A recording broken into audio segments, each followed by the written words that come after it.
икономическа криза заради международните санкции. Великобритания няма причина да се опасява от българите и румънците. Анализ по темата публикува престижният вестник Скотсман. Проучване на университета в Оксфорд показва, че имигрантите от 8-те страни, които се присъединиха към Евросъюза през 2004, имат позитивен принос за финансите на Великобритания. В същото време Обединеното кралство в момента е по-малко атрактивно за бъдещите имигранти, отколкото преди 10 години. Така че проблемът с потенциалния приток на българи и румънци може да се окаже по-скоро въображаем, отколкото реален. У нас партия Атака поиска британското правителство да се извини за кампанията срещу българите. Привържениците на Волен Сидеров се събраха на митинг пред британското посолство в София и внесоха протестна декларация. Сидеров повтори призива си да бойкотира на всичко английско.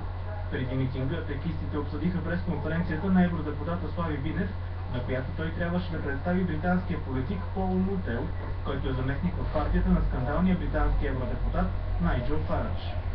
Това е призив, който отправя към българските търговци да бойкотират английските стоки. Би трябвало да наложим и визов режим на англичаните, защото аз виждам една арогантност. Днес беше представител на партията на Фарадж в София на пресконференция. Той нито се извини, напротив, той каза, че е бил прав. Атака добави, че като не отваря трудовите си пазари за българите, Великобритания нарушава хартата за основните права на Евросъюза. 820 души се обучават като доброволци при бедствия и аварии. Още толкова ще бъдат обучени до края на годината, съобщи вице-премиерът Цветан Цветанов на кръгла маса, посветена на темата. София първа се е възползвала от възможността за създаване на доброволно формирование и вече има обучени 44 души, като набирането на желаящи продължава, уточни столичният кмет Йорданка Фандъкова. По данни на Евросъюза, у нас едва 6 на 100 от хората в активна възраст са доброволци, докато в държави като Австрия, Холандия и Швеция те вече надминават 40 на 100. Това са BTV новините в четвъртък вечер. Останете с нас, предстои да видите. Как се грижим за историята си? Какво сте превърнали къщите на някои от безсмъртните литературни герои на България? Вижте в BTV новините. 130 000 тона летят към Земята. Ще се разминем ли с гигантския астероид? Боже.